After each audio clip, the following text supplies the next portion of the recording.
Bonjour. Alors attendez, franchement, ce moment est magique. Il faut absolument que je le prenne en photo. Oh, souriez quand même, souriez. Bon, j'en profite, je l'envoie à mes parents, ils vont être trop fiers. Je serais pas un peu en train de gâcher mon entrée là? Ou est-ce que je serais pas en train de créer un déclic? Et vous? Vous êtes venu chercher quoi ici? Une idée? Une émotion? Une prise de conscience? Parce que cette photo, elle ne reste pas juste dans ce téléphone. Cette photo, elle va faire le tour du monde. Elle va se répliquer, se copier, se recopier, se dupliquer. Elle va se balader. Elle va faire le tour du monde. Pour une photo qu'on va oublier. Est-ce que vous vous êtes posé cette question? Où va cette photo? Elle va dans le cloud. Le cloud, ce nuage. Un mot léger avec un impact lourd. Justement, en parlant d'eau, on en a besoin pour refroidir là où on met ces photos. Ces photos vont dans des data centers. Des data centers sont l'ordinateur de quelqu'un d'autre qu'on va mettre dans un bâtiment rempli d'ordinateurs avec tout un tas de câbles, tout un tas de machines qui ont besoin d'eau pour se refroidir. Alors, pour le reste de cette conférence, je vais utiliser une unité de mesure assez simple. Un verre d'eau. Celui-ci, peu importe. Imaginez-vous que c'est un verre d'eau. Ce verre d'eau, c'est une métaphore, bien entendu, mais une métaphore concrète. Selon greenIT.fr, un organisme très compétent en la matière, nos usages, mail, cloud, photo, utilisent des litres d'eau par an et par personne. Alors, cette photo qui fait le tour du monde, oui, elle consomme. Et ça, est-ce que ça vaut un verre d'eau?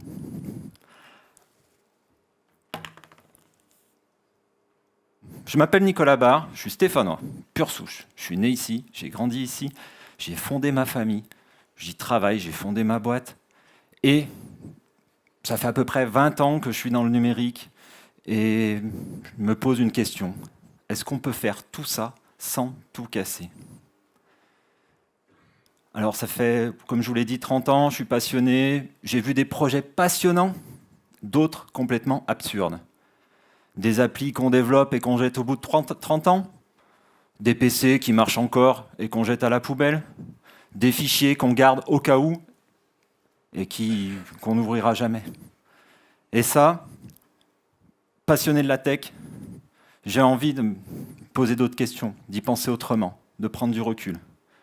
J'ai envie de vous le partager, pas en expert, vous le verrez, j'utilise plutôt des mots simples, pas en donneur de leçons. Et ça, comme un humain finalement. Chaque jour, non, c'est pas du tout ça, j'avais oublié qu'il fallait que je vous fasse un petit jeu. On va faire un petit jeu qui s'appelle le dernier survivant. Vous allez lever la main quand ça vous concerne, et dès que ça ne vous concerne plus, vous baissez la main et on verra qui reste à la fin. Ok? Vous êtes prêts pour cette aventure? Alors, il y en a peut-être qui vont rester très longtemps, la bras en l'air, mais tant pis pour eux. Donc, est-ce que vous avez pris une photo? Qui a pris une photo cette semaine? Qui l'a envoyée à une personne? Qui l'a partagée sur différents clouds, réseaux sociaux, SMS, mail? Qui a gardé son téléphone plus de 4 ans? Qui a supprimé une application inutile sur son smartphone ce mois-ci? On ne relève pas la main, on ne triche pas. Si vous l'avez baissée, vous la gardez. Ah, c'est dommage. Hein. Et qui garde son PC plus de 6 ans? Ah, ça hésite. Si on hésite, on baisse. Hein. Il reste plus grand monde. Regardez, c'est pas un jugement. On est tous dans le même bateau, mais ce bateau, il prend l'eau. Chaque jour, on transfère des océans de mails, de messages, de SMS. Est-ce que vous savez combien de mails sont envoyés par minute ? 231 millions de mails par minute. Et c'est aussi 42 millions de messages WhatsApp. Pendant tout le temps que je vais parler, il va s'envoyer autant de mails qu'il y a d'étoiles dans la galaxie. Ça donne soif, hein ? Ah ben je tremble. On fait sans penser, on transfère des photos, son plat, des recettes, des nombreux gifs, et on le fait sans penser. Ça devient une copie mondiale et on va retrouver sa photo à Paris, Dublin, Francfort, voire jusqu'à Singapour. Et maintenant,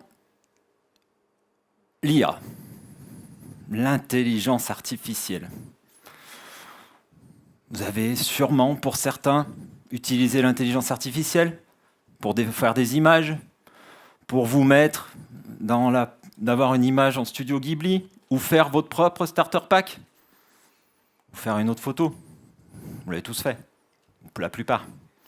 Moi, j'avoue aussi. Le problème, c'est pas de le demander, c'est de le faire 10 fois parce qu'on n'y arrive pas à le faire. Et ça vaut des verres d'eau. Parce que oui, un prompt raté, ça vous donne cette image. C'est ça, on va le faire 10 fois, on va lui demander 10 fois. Et ça, c'est à peu près 10 verres.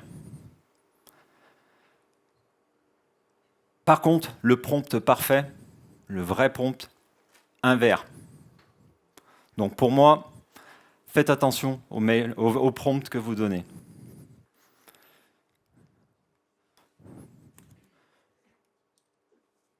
Je vais vous parler d'une autre de mes passions. Je suis passionné du numérique, mais je suis aussi passionné du basket, vous l'avez vu juste avant. Peut-être que certains connaissent cette photo. Là, c'est LeBron James.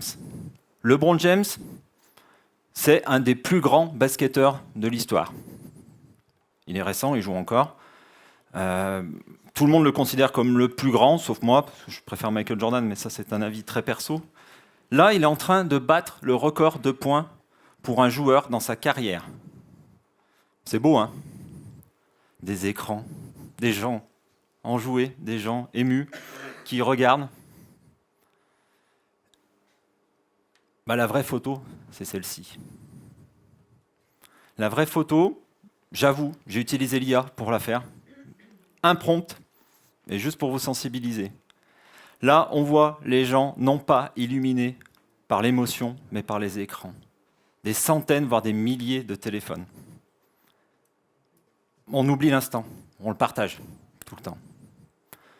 J'ai un autre exemple. Cet été, j'étais dans un concert au Festival des Nuits de Saint-Jacques, au Puy-en-Velay.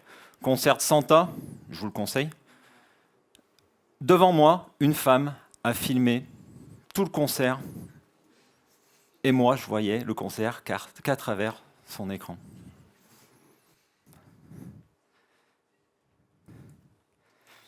Mais ce qu'on ne sait pas trop, c'est que le numérique n'est pas que virtuel. Il est profondément physique. Je ne vous ai pas donné trop de chiffres, je vais vous en donner quelques-uns.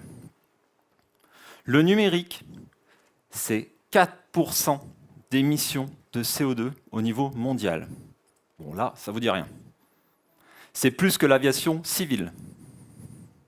S'il était un pays, le numérique serait le 5e pays le plus pollueur au monde. Alors oui, comme je vous l'ai dit, ce ne sont pas nos usages qui le font, c'est ce qui se passe avant. L'extraction de toutes les matières premières et rares qui vont dans vos smartphones, la fabrication, parce qu'il faut de l'eau, de l'électricité pour les fabriquer, et bien entendu le transport, parce qu'ils ne sont pas faits en Europe. Et ça représente à peu près 80% de l'impact de votre téléphone, de votre smartphone ou de votre équipement. Et après, qu'est-ce qui se passe ? Ce smartphone, ou comme le vôtre, c'est à peu près, ça pèse 200 grammes, c'est 200 kilos de ressources. Un ordinateur, ça pèse environ 2 kilos, c'est 600 kilos de ressources. Après, on les jette. Le recyclage, oui, ça existe. Mais ce recyclage-là, c'est comme quand on recycle, qu'on essaye de récupérer le sucre qui est dans son café. N'en récupérez pas beaucoup. Donc, sur ce téléphone, enfin sur le recyclage, la fabrication, l'extraction, est-ce que ça vaut ce verre d'eau?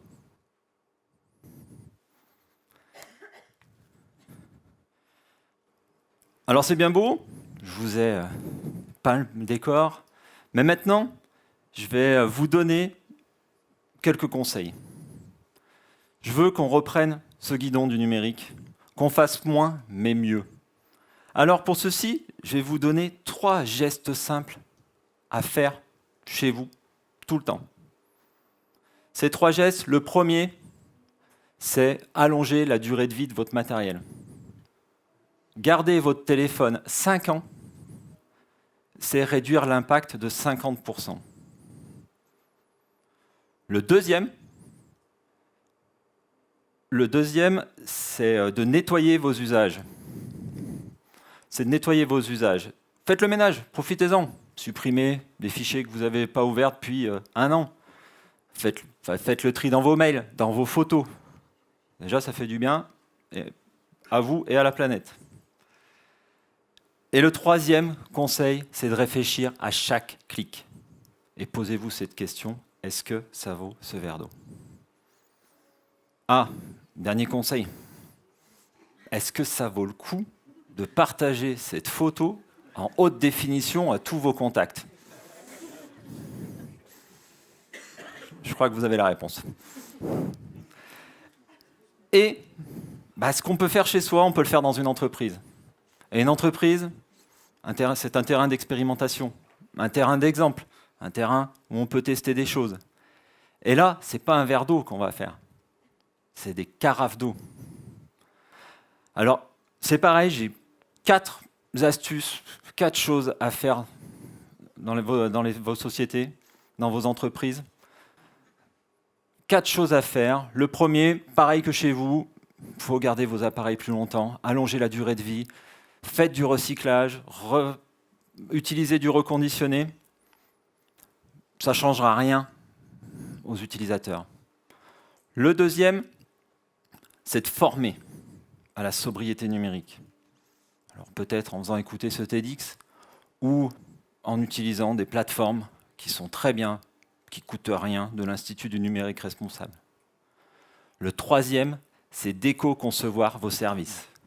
Un grand mot, mais je vais juste vous expliquer ce que c'est rendre plus légère une page d'un site internet. Ça va aller plus vite et en plus ça va coûter moins cher. Tout le monde y gagne. Le dernier, le quatrième, c'est de choisir un data center responsable. Certains data centers, vous vous rappelez, ces grandes maisons en béton avec plein d'ordinateurs dedans, consomment autant qu'une ville, tandis que d'autres utilisent des énergies renouvelables, se refroidissent plus facilement. Et ça peut aller jusqu'à 2 fois l'impact en moins. Pour vous, ça ne va rien changer, et pour l'utilisateur, ça ne va rien changer. Alors, si on veut un numérique moins polluant,